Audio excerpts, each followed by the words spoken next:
Սիրելի հայրենակիցներ, հարգելի գործընկերներ, գիտեք, երևի թե եթե ելույթս քիչ առաջ լիներ մի քանի այլ շեշտադրումներից կսկսեի, բայց հաշվի առնելով, որ ինձնից առաջ ելույթ ունեցող Հայաստանի Հանրապետության ազգային ժողովի падգամավորը վերջին տարիներին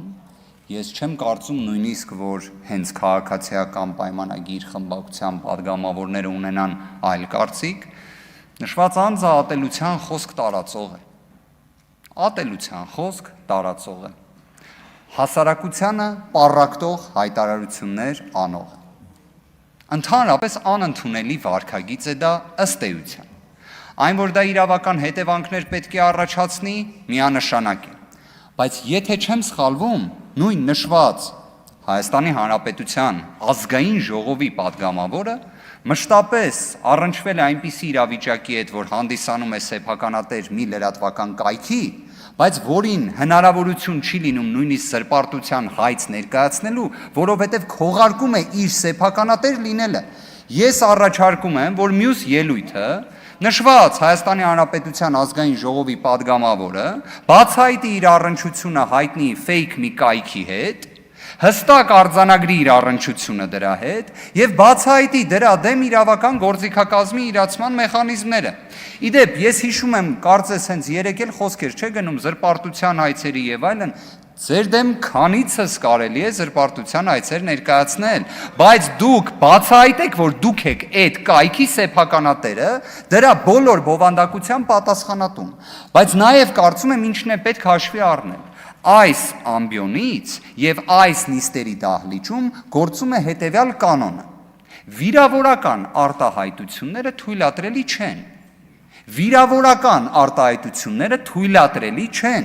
Եկեք երրորդ անգամ ընդգծենք, վիրավորական արտահայտությունները թույլատրելի չեն։ Հիմա ուզում եմ հասկանամ ազգային ժողովի падգամավորը, որը օրինակ քաղաքացիական պայմանագիր խմբակցության падգամավորների ելույթների տրամաբանությամբ երդվել է ոտնկայս։ Օժներգի ժամանակ ձեռքը դրել է սրտին։ Բա ինչի համար էս տարական կարգը հնարավոր չի լինում պահպանել։ Առանց վիրավորական արտահայտությունի անձը եթե չի կարողանում քաղաքական խոսք ասել, ուրեմն ազգային ժողովում թող չլինի, կամ թող խոսք ասի առանց վիրավորական արտահայտությունների։ Հիմա իդեպ, երբ խոսում եք երդվելու արարողակարգից, ազգային ժողովի կանոնակարգ,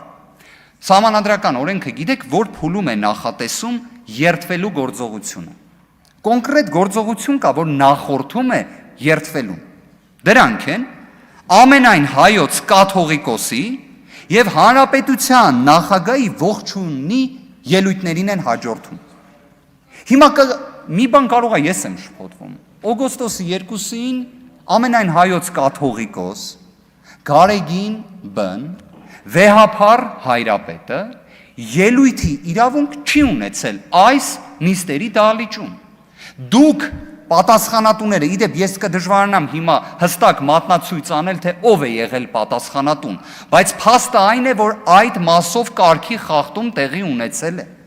Այն, որ երդման, տեքստի, բովանդակության այդ կտորը իսկապես իրավական առումով, եկեք տենց շատ չբարձրաձայնենք։ Երդման տեքստի պարտադիրության մասով եւ դրա իրավական հետևանքների մասով, իսկապես երևի թե առաջինը պետք է օրինակ Տիկին Ղազարյանը կամ երևի թե ազգային ժողովի նախագահությունը հետևողականություն ցուցաբերի, որովհետև Հայաստանի Հանրապետությունում կա պաշտոնավարող դատավոր, ով գտնում է, որ եթե ազգային ժողովի падգամավորը 8-րդ գումարման падգամավոր է եղել, 9-րդ գումարման падգամավոր լինելու դեպքում որևէ այդ գործողությունների կարիք չկա։ Ինքը մեխանիկորեն շարունակում է լինել падգամավոր։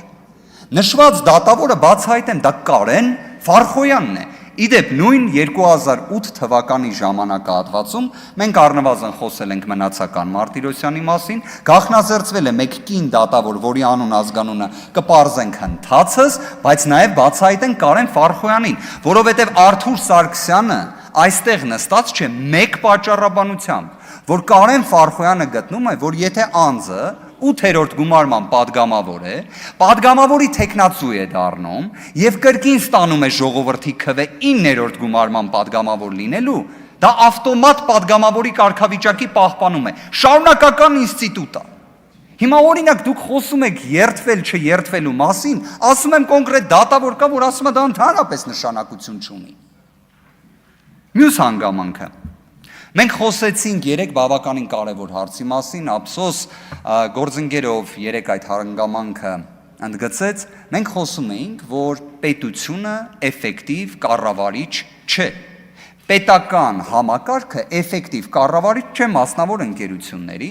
կամ պետության կողմից, այսպես ասած, մասնաբաժին, փայ, այսպես ասած, ձեռք բերելու գործընթացը եվրոպական երկրներում ընդունված մոտեցում չէ եւ այլն, հակադարձում եղավ Շվեդիայի օրինակով։ Շվեդիայում իդեպ ոչ թե նոր է եղել, որ պետությունը մասնաբաժիններ է ձեռք բերում, այլ իրենց տնտեսական մոդելը այդ տրամաբանությունն է ունեցել ու վերջին տարիներին հետ են գնում այդ տրամաբանությունից, պետական կառավարումից հանձնելով մասնավորին։ Բայց ես որոշեցի իսկապես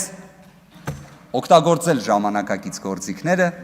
հարցրեցինք արհեստական բանականությանը։ Շվեդիայում Ռոմանոս Պետրոսյանը կարող էր լինել օրինակ որևէ մի պետական մասնակցությամբ ընկերության կառավարիչ։ Պատասխանը ոչ թե այն տրամաբանությամբ էր, որ իհարկե երբեք ոչ, այլ այն տրամաբանությամբ, որ քանի որ վերջինս քաղաքական գործունեություն իրականացնող է, չի կարող լինել։ Հիմա այստեղ մենք գալիս ենք մի շատ հետաքրքիր իրավական հարցի։ Մենք պետք է ի վերջո խոսենք ապագայի տեսլականի մասին, չէ՞։ Հիմա պատկերացրեք, եթե մասնավոր ոլորտներում պետության կողմից մասնակցություն ունեցող դեպքերում կառավարիչներին լինեն իրական չափորոշիչներ։ Իրական, օրինակ, քաղաքական չեզոքությունից մինչև արհեստավարժության պահանջ։ Քաղաքական չեզոքությունից մինչև արհեստավարժության պահանջ։ Այդ դեպքում գիտեք, չէ՞, որ օրինակ Վահագն Հովակիմյանը չէր կարող լինել ԿԸՀ նախագահ, դրանից բխող բոլոր ստվերումով ընտրական գործընթացի վրա։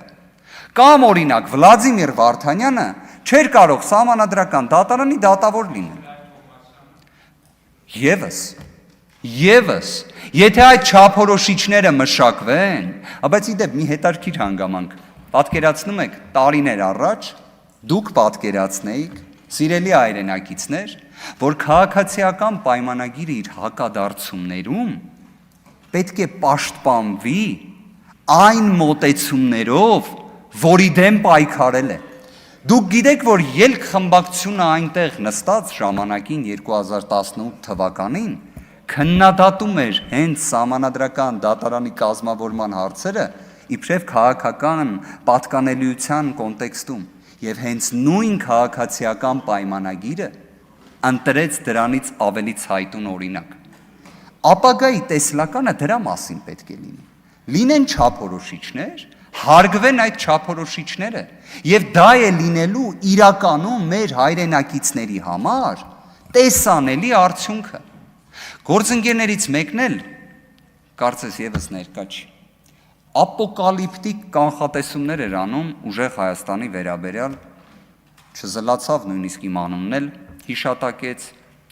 Նարեկ Կարապետյանի անունն էլ հիշատակեց։ Ես պարզապես մի հետաքրքիր վերլուծություն ունեի, երբ լսում էի այդ խոսքը, որ հաճախ լինում է, չէ՞, թե մի բանից ինքդ հոգեբանորեն վախենում ես, օրինակ, չգիտեմ, խմբակցության կայունության դեֆիցիտի կամ հնարավոր քաղաքական փոփոխությունների, որովհետև խորհրդարանական կառավարման համակարգը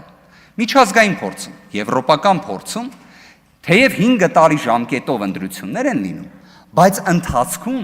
հաճախ փոփոխություններ են լինում։ Իմ կարծիքով նշված գործընկերը հենց վախենում է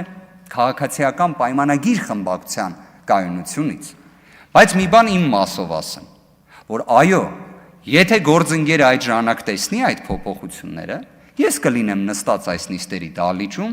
ցանկացած իրավական հարցովել կամ այլ բնույթի պատասխանները կտամ։ Այդ թե արդյոք նշված գործընկերը եւ այլ գործընկերները այս կողմում նույն կայունությունից կունենան, այդ ժամանակ էլ կխոսենք։ Աստված բոլորին պահապան սիրելի հայրենակիցներ եւ թող իսկապես բարեկրթությունը ողջամտորեն ենթադրում է վիրավորական արտահայտություն չլինի։ Այժմ կանոնակարգն էլ է դա ասում։ Շնորհակալություն։